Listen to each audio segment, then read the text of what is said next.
Yang kejia hemat hana tabui kitab tauhid salah tamarid jaga kafir. Yang kedua hana tabui kitab fiqh rulam salah pun dijahi.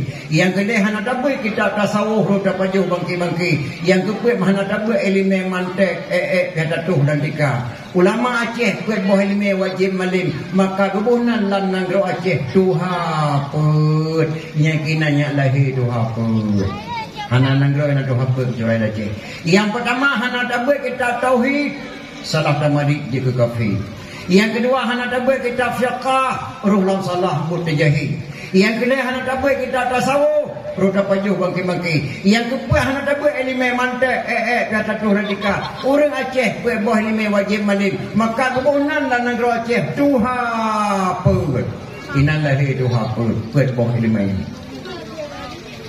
Yang pertama tauhid. Tauhid ulama Aceh nyak baik kaptaban lagi tauhid ulama yang teruk penulisnya oleh senami yang tabang. Baik kaptaban tauhid Hamzah Al-Fansuri dengan tauhid Syekh Nurdin Araniri. Hamzah Al-Fansuri berbicara bahasa hakikat Ahlussunnah wal Jamaah. Araniri berbicara bahasa syariat Muhammadiyah. Kedua-duanya benar-benar beliau ulama. Hai kepahami bahasa Hamzah Al-Fansuri li Syekh Nurdin Araniri. Tuhan lam kepiyah lun. Sesat drone Hamzah Al-Fansuri. Walaupun lu sesat tetap Tuhan lam kepiyah ke Harani dan lauleke. Drone aku pancung ada ke pancung tetap Tuhan lam kepiyah ke dan lauleke Harani. Yang bahasa hakikat Hamzah Al-Fansuri. Keputusan Syekh Nurdin Araniri Hamzah Al-Fansuri wajib pancung. Ceruk ke pancung bam oleh kedih badan kedih putuh antara takwa oleh Hamzah Al-Fansuri ulama Aceh. Tersenyum-senyum wajah Hamzah Al-Fansuri dekem-kem. Gegalal Araniri subhanallah beliau tidak sesat.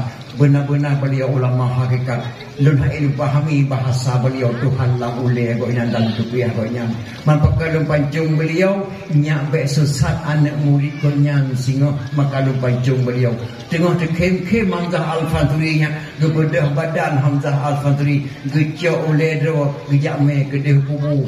Golong na ulama di atas rundonya nyawana yang goinan kang meninggal gua wallah gejak badan kalimat gu datang oleh gejak me kubu. Kecuali ulama Aceh Hamzah Al-Fansuri pakan gejak oleh kehormat oleh da Allah karena Tuhan lah oleh lun Araniri gebedah badan gejak oleh gemeh te kubu gebe te pucak unong mak masaboh jeregen hantu tapi lun tuan tuan langkah kenan di sinan kuburan Hamzah Al-Fansuri dipegat di insya Allah taala sidong tanah dipegat kuburan Hamzah Al-Fansuri ngentak malamnya gubunan ujung pancu Banda Aceh pakai gubunan ujung pancu di sinan ke di pancung Hamzah Al-Fansuri li Syekh Nurdin Araniri nyanban hanya kelebihan lama Aceh maka di Aceh beda tak dapat memperingati Maulid piada tamah sebab memperingati kelebihan